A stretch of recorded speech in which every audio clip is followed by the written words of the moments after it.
Hello everybody, this is Terry. Welcome to my lab report for Lab 2, which is an extension of Lab 1, the charge tape. In this lab, we're going to shift our focus to modeling the situation of two charge tapes repulsing each other using computational model through the VPython tool offered by our professors. And in the last lab, we observed like how two charge U tapes they repel each other and how one tape suspend over another, and we collect the data and calculate the possible charge that each tape carries. And in this lab, an improvement is that we're going to put the whole lab situation into a more accurate model that is closer to the real world.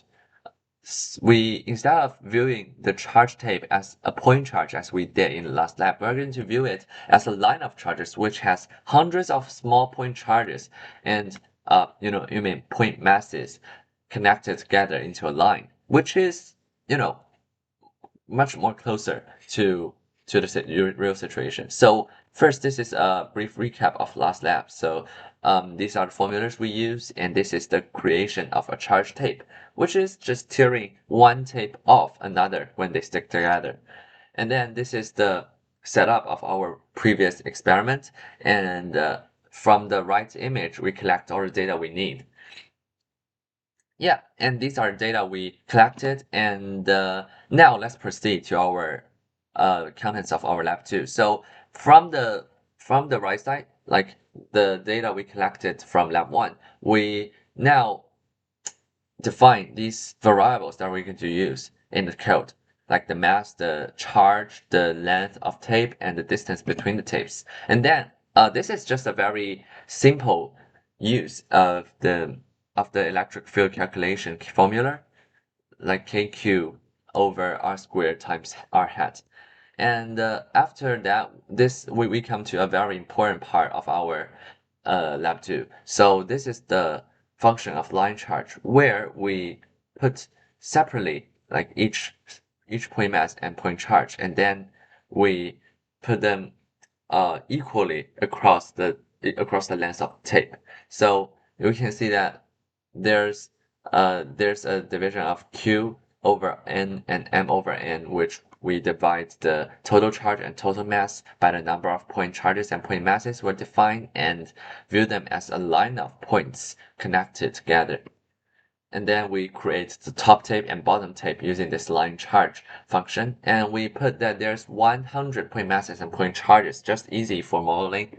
We can put more if you are looking for a more accurate simulation. So here, uh, as we have already made our top tape, we are going to calculate the force of the point charges and point masses in the top tape. So this is, we calculate the force felt by each point charge and point mass, the points on the top tape by calculating it separately and then adding all of them together, the 100 of them together to find the total charge, the total force acting on the top tape.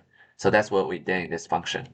And after that, we just put it into a model, which is like this. So the green arrows, they are just the electric field force felt by each point mass on the top tape, and then they add all together into the white arrow, which is the total electric field felt by the top tape.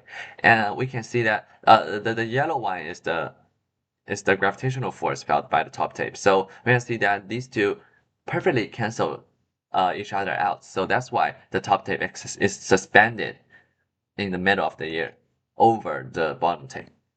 And the conclusion comes.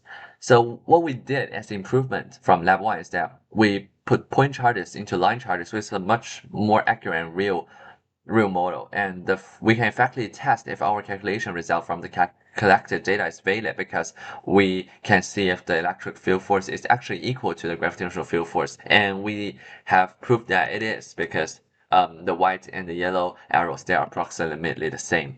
And now we come to the what if and why part. So I believe that our computational model is much more closer to the real situation, because in the model, we can see that the direction of the electric field force are not just vertically upwards. It is sometimes a little bit to left and a little bit to right, and they add together into a total net force that is upwards. So that is how this force comes. And there are some possible laws in the real force as they cancel each other off. So it is not as big as it was supposed to be when we are putting the tape as a point charge. But yeah, that is how it is modeling the situation closer to reality. And that's all I want to say. Thank you for listening.